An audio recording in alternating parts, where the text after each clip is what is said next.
Mga kapuso, sa mga niaging bulan, dunay mga report sa nagkadaiyang lugar sa Mindanao labot sa pagpangatake sa mga bitin. Labi na ang makamandag nga king cobra. Ngano kahang daghang mga bitin ang nanggawas karon? Kana og uban pa ang atong siron pinaagi sa Chief sa Wildlife Permitting Section sa DNR Region 11, si Joselito Lechoncito Jr. Sir Joselito, maayong buntag og dayon sa At Home with GMA Regional TV. Kamusta, sir? Yes, mayong buntag, Argil, at sa lahat ng ating mga nanonood ngayon, mayong buntag. Sir, kay lagi no daghan og nakitang bitin karong mga panahon nga ang gawas na. Unang-una, sir, unsa ba ang klase sa bitin nga sagad ato makita og unsa sab ang karakteristik sa mga bitin? Dito sa Mindanao, no, naatay mga mga endemic na mga bitin katong mga tong reticulated python, no. Auto siyang dili venomous katong mulikos gani na mga hayop. O meron tayong mga venomous, yun yung mga king cobra o yung banako na ginaingon. Sir, paunsa ba nato ma-identify ang klase sa bitin? Well, ang klase sa bitin is ang sabi sa scientific sa mga libro, ano, ang isa sa imailhan sa venomous na mga snakes is pag triangular ang ulo. Tapos ang medyo colorful siya.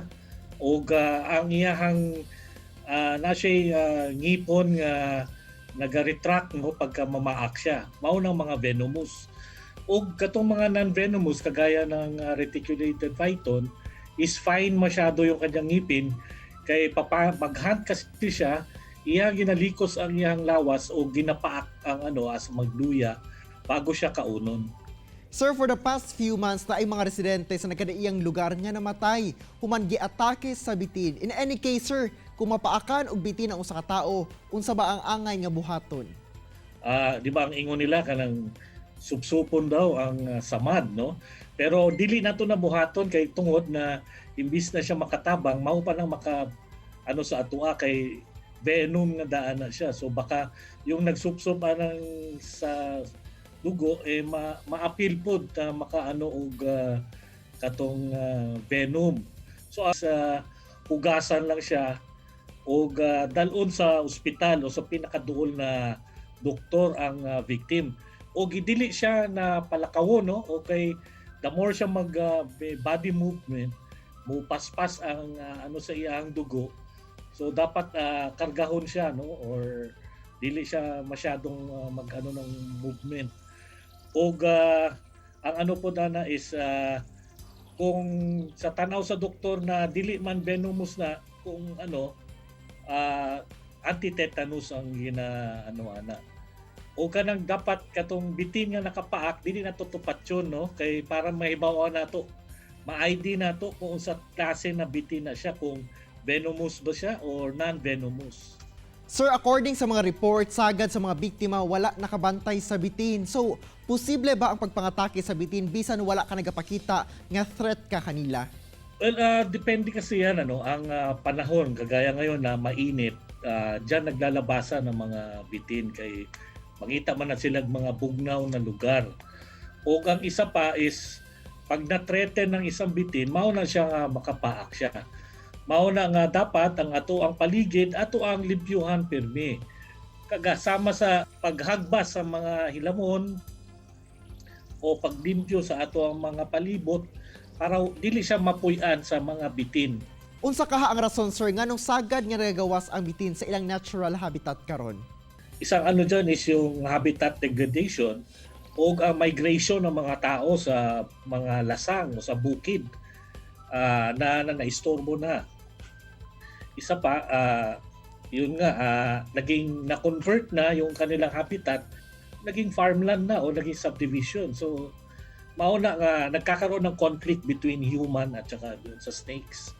Sir, with that, makonsider ba nato nga threat sa human safety ang kining mga snakes? Actually, hindi, kasi ang mga snakes kasi, meron din yan silang mga purpose kung bakit nandyan yan sila.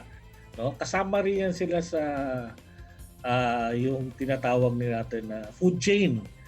No? Sila yung nagko-control ng mga hayop, kagaya ng mga snake, kagaya ng mga yung mga mga daga, no? Sila yung nagko-control ng population ng mga daga para hindi siya maging destructive sa atong mga agricultural na areas.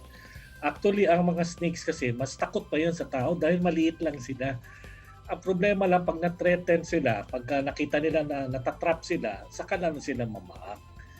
Mauna nga dapat pagka nakakita tayo ng snakes o makakasalubong tayo, di na tamulihok, pasagdan na nato sila. Kay once na makita sa snakes na dili ta threat sa kanila, hawa na sila, mulakaw na sila kung asa sila panto. Kay lagi sir no, bisan pamandaghan og mahadlok gayud og bitin, na apoy mga mahilig sa pag-alaga og bitin. Allowed ba sir nga mag-alaga og bitin sa mga panimalay? Well, natay balaod ana Argil, no, kanang RA 9147 or yung Wildlife Act. So ginatugtan ang pag-alagaan ng mga wildlife sama sa mga bitin, basta ang sigurado lang is galing siya sa legal source o yung gipalitan nimo nakarehistro sa DNR o may mga kaukulang mga papeles. Pero yung kukuha tayo ng mga specimen sa wild, no, para gawing pet, bawal yan siya. Alright, daghan kay salamat Sir Joselito sa mga mahinungdanong impormasyon yang magihatag sa itong mga kapusong Mindanawan. Amping sir. Yes, salamat Argil sa ato ang mga tagapakinig o tagapanood. Maraming salamat sa inyong lahat at magandang araw po. Kini ang At Home with GMA Regional TV.